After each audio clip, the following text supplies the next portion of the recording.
aquela coisa do coração. Fernanda Silva. Esse é o seu primeiro livro? Meu primeiro.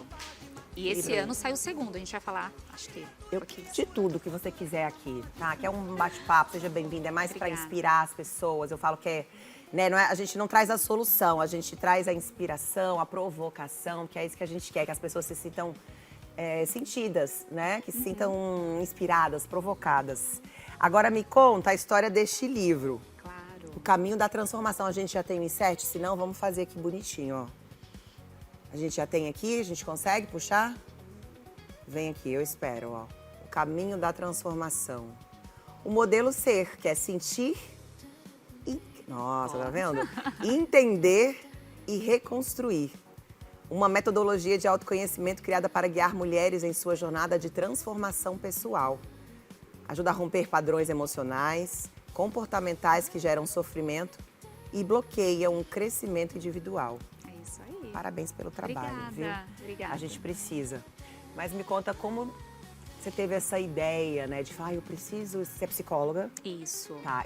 Neuropsicóloga, você estudou, é dentro da psicologia, tem Não. Como que É uma funciona? especialização pós a faculdade de psicologia. Tá. Por que você escolheu a neuropsicologia? Então, na verdade, eu sempre fui apaixonada em entender todo o comportamento humano, né? E o cérebro é o que gerencia tudo isso.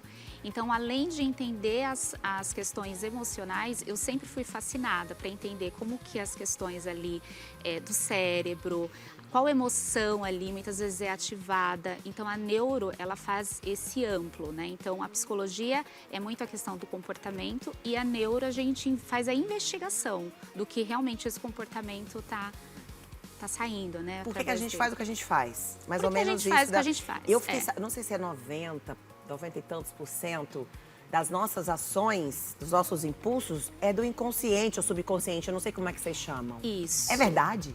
Sim, Porque nós vivemos muito no inconsciente, né? Que é o mundo da fantasia, da imaginação, aqueles pensamentos catastróficos, vem tudo ali do inconsciente. Então, eu costumo falar que nós somos aí 90% inconsciente Gente, e o restante 90% da gente não pensa, ô Santos. É inconsciente ou subconsciente? Ou é a mesma coisa? Inconsciente e subconsciente. É a o que mesma está... coisa. Isso, Tá. exato. Então, é que eu peguei um livro de subconsciente, que agora eu vou tentar entender o que está acontecendo.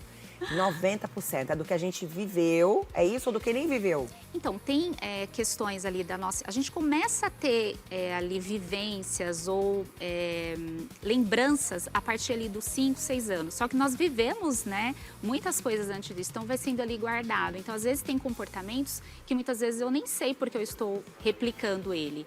Então, o inconsciente é o que fica guardadinho ali, aquelas caixinhas que a gente não acessa. Tá tudo dentro desse inconsciente. Tá tudo para debaixo do tapete. Tudo a gente embaixo tem os do vídeos tapete. com as perguntas dos telespectadores, não tem? A gente consegue colocar, já pede pra Ângela ir puxando aí. Onde o autoconhecimento ajuda a gente a crescer como ser humano, digamos assim. Então, eu costumo falar que a questão do autoconhecimento é como se fosse um mapa para eu entender como são os meus comportamentos, minhas emoções. Se eu não me conheço, muitas vezes eu vou agir por impulsos, eu vou tomar decisões nas quais é aquilo que eu não quero. Então, quando eu me conheço profundamente, quando eu olho para dentro, né? Porque a gente tem muito esse olhar externo. Então, quando eu tenho esse olhar interno, eu começo a ter melhores decisões. No meu livro, a gente fala muito sobre essa questão mesmo da dependência, do emocional. Então, às vezes, eu tomo atitudes ou decisões que não é aquilo que eu quero. E o autoconhecimento faz o inverso. Então, primeiro eu me conheço e, através disso, eu vou tomar melhores decisões. Tá vendo, gente? Não tem base. É autoconhecimento lá dentro. É dança, autoconhecimento, é tudo. Bom, a gente tem uma primeira pergunta aí de uma telespectadora. Josefa Teixeira, de São Paulo. Vamos ver o vídeo dela. Vai, solta pra gente. Tá sem áudio aqui. Eu gostaria de saber como que eu faço para que o diagnóstico de TDAH não seja um peso, mas sim um recomeço para minha autoestima. Tá. Essa não é a Josefa, esse não é o primeiro vídeo. Quem é essa aí, gente? É a Ingrid. De onde é a Ingrid? São Paulo. Você entendeu a pergunta? Entendi. Do TDAH. Sim. No caso dela, a gente já imagina que ela está em torno de uns 20, né, 30 anos. Eu recebo muito no meu consultório pessoas adultas tentando entender o que está acontecendo, né? Porque antigamente a gente não tinha esse rastreio, né? Não tinha ciência hoje, tal como ela é, né? Sim, muita gente fala assim, ah, agora todo mundo tem TDAH, ansiedade, depressão, e ninguém tinha nada disso, né? Enfim. Aí você vê porque assim, todo mundo tinha sim, só não tinha acesso, Não certo? tinha acesso, Tá. exato. Respondendo a pergunta da Ingrid. Isso, então assim, na vida adulta é natural ter pesos. Eu sempre falo, né, que nós temos aí, muitas vezes, um não manejo da forma adequada deste diagnóstico e vai criando somatização. Então, nós vamos criando aí patologias, como, por exemplo, uma depressão, uma ansiedade, porque eu não atendi as expectativas que a sociedade queria. Então, a primeira coisa que ela precisa fazer é aceitar esse diagnóstico e entender que nenhum diagnóstico é para limitar, e sim para explicar. Pegando o gancho do autoconhecimento, ela vai começar a entender melhor como é esse funcionamento, né? E o TDAH não é uma doença, é um transtorno. É como o cérebro dela interage e funciona. Como ele recebe, né, os estímulos do mundo. Exatamente. Tá, então não é para limitar, que muita gente fala assim, nossa, e agora? Tem o TDAH, como é que eu vou viver, como é que eu vou fazer? Vai continuar, mas aí você vai ter recurso para você viver de uma maneira mais agradável, né? Exato, sobre qualidade de vida. É, sobre qualidade de vida. Tá aí, isso aí. respondida a pergunta da Ingrid. Temos mais, agora é a Josefa. Josefa Teixeira, de São Paulo. Qual que é a sua dúvida, minha querida? Sozinha, eu acho que ela está com depressão, como eu posso ajudar? Sou Josefa Teixeira, moro em São Paulo, tenho uma amiga que vive muito sozinha, eu acho que ela está com depressão, como eu posso ajudar? Ela tem uma amiga que vive muito sozinha e acha que está com depressão e como ela pode ajudar. Sim, o primeiro índice ali, né, o primeiro critério é o isolamento. Então, assim, viver muito isolado, a gente já entende que talvez essa pessoa realmente esteja passando por algo ali depressivo. E a nossa angústia é sempre querer ajudar, querer mostrar o caminho, você tem que fazer isso. Então, conselhos, muitas vezes, não ajudam, ao contrário, atrapalha. Então, a primeira orientação que eu tenho para a Josefa é, mostra-se presente, né? Tô aqui. Tá, tô aqui, entendi, estou vendo, né, que ultimamente você está mais isolada. Sim. Se precisar de alguma coisa, pode contar comigo. Então, a presença ajuda muito. Ô Fê, e onde a gente entende que existem momentos que a gente prefere se isolar, eu não digo isolar, que isolar é uma palavra muito... Mas, assim, ficar consigo mesmo, né? Momentos de descoberta, sei lá, do tá se aprofundado no autoconhecimento. Eu acredito que a gente seja muito cíclico, né? De fases. Uhum. Onde a gente entende que esse momento já tá virando uma tristeza maior, né? Porque a gente não foi feito, acho que, pra se isolar. A gente foi feito pra viver em bando. Me ajuda aí, em grupo. Isso aí. Somos seres sociáveis. Seres sociáveis, né? Eu falo, gosto de andar em banda, eu gosto de banda. Você tem que encontrar a sua trupe aí, a sua tribo e se juntar. Mas tem momentos que você quer ficar mais isolado mesmo. Aí onde eu preciso respeitar esse momento que eu quero ficar mais sozinha e onde eu preciso entender, eu acho que agora tá ocorrendo ali uma certa preocupação, um alerta. Onde eu entendo isso? Existe uma diferença muito grande entre solidão e solitude. Eu acho que esse lugar aí de me autoconhecer, né, entender quais são as minhas potências, é uma solitude, onde a minha presença me basta. Sim. O que é a solidão? É, de fato, eu não querer compartilhar nada com ninguém, querer viver ali isoladamente. E também tem a questão da falta do prazer. Então, eu vou sempre medir o que me dava prazer antes e hoje eu não tenho prazer. Tá. Né? Qual era aquele amigo que eu gostava de conversar, mas agora eu não quero mais conversar? Então são as coisas que você gostava que você agora não tá mais sentindo prazer. Exato. Tá, Aí, esse é um alerta. é um alerta. Aí precisa entender se realmente é uma fase da vida, né? Porque nós Sim. vamos mudando. Ali na adolescência a gente quer sair, quer estar sempre aí no bando, né?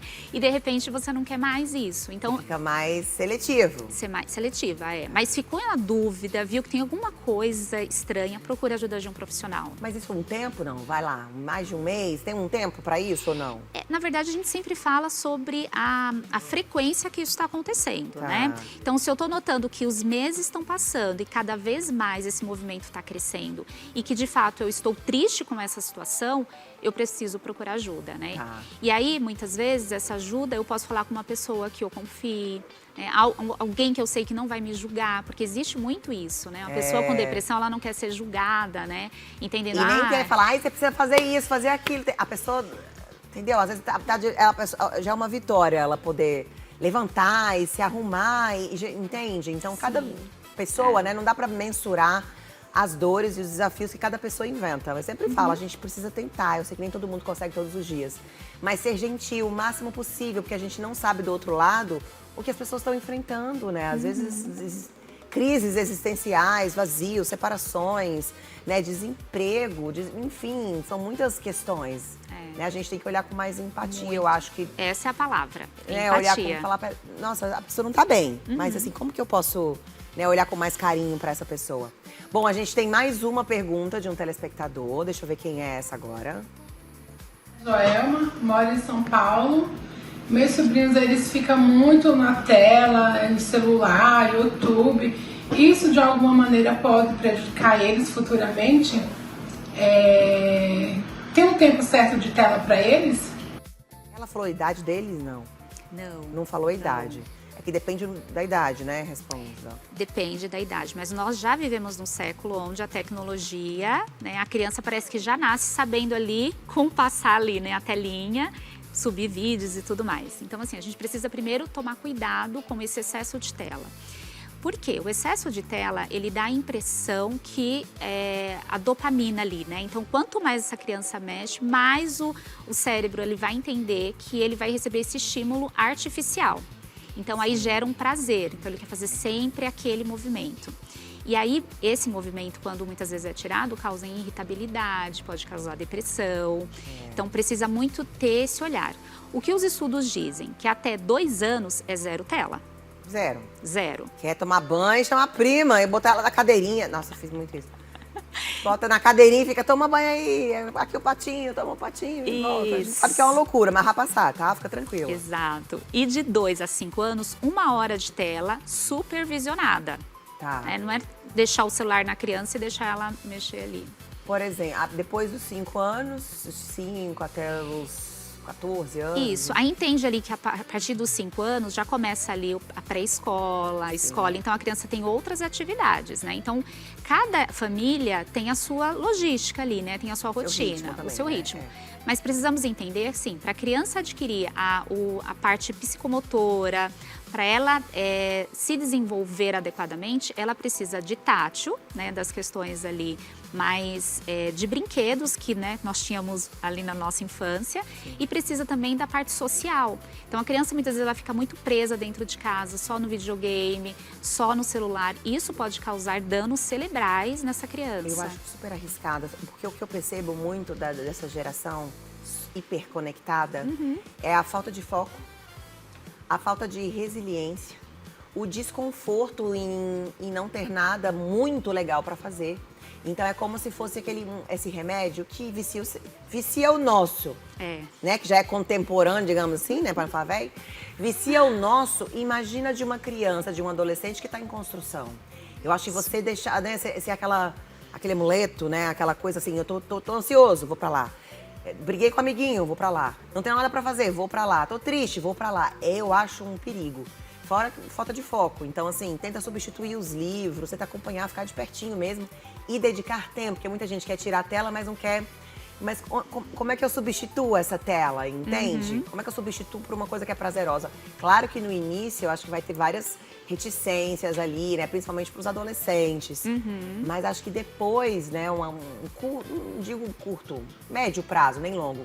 Um médio prazo vai colher os benefícios, né? Da troca das telas. Não sou contra, tá, gente? Acho que ela tá aí para ajudar, a gente tem que fazer as pazes. Outra gente falou sobre inteligência artificial, eu acho super válido, mas tem que ser com moderação mesmo. Tem que ser com moderação, né? Porque e tem que ser agora. Faz a troca. Então, assim, o mundo virtual é muito rápido e o mundo real é lento. Então, muitas vezes vai ter realmente que querer essa troca, porque é tudo muito rápido, né? E aí nós estamos aí numa geração ansiosa. E parte também, eu falo que é do exemplo. Eu falei, como que eu faço com a minha filha? Então, assim, eu falei, bom, à noite eu vou pegar um livro para ler. O meu marido já viu pegar o livro, ele falou, vou pegar um livro também. E aí, esses dias, eu entrei no quarto da minha filha, ela tava fazendo o quê? Lendo o Diário de um Banana, que eu falei, ó, tá aqui, os livros que você pediu para eu comprar. Ela foi, pegou e leu. E claro que eu falei, ó, 7 horas, acabou o celular, já era. Então é meio que o exemplo também. Menino, sai do celular e o pai tá lá, ó. Sai, menino, do celular e o pai tá lá. Eu acho muito doido isso. Mas a gente, enfim, tem que olhar pra gente pra depois olhar pras crianças e adolescentes. Verdade. Quero te agradecer, muito obrigada. Imagina, eu que agradeço. Esse é meu, você autografou já? Não. Já tá aí, autografado. Lindo livro, volte pra gente falar mais sobre isso, que eu acho que é Tá importantíssimo a gente trabalhar sobre, falar sobre autoconhecimento, desenvolvimento, a gente se conhecer, olhar pras nossas dores, né, sem julgamento, né, com mais parcimônia, tranquilidade. Obrigada, isso aí. viu? Eu que agradeço, Gi. Cadê a rede social? Coloca na tela, por gentileza. Fernanda Silva, psicóloga e neuropsicóloga. Você clinica também, atende? Sim, meu consultório fica em Osasco e aí nas redes sociais eu passo todas as informações. Tá trabalhando bastante, né? Bastante. Ainda bem, né, que a gente pensa, cada vez mais pessoas estão buscando. Eu nem converso com quem não faz terapia. É isso aí. Certeza. Obrigada, Gi. Partiu o intervalo, 2 minutinhos.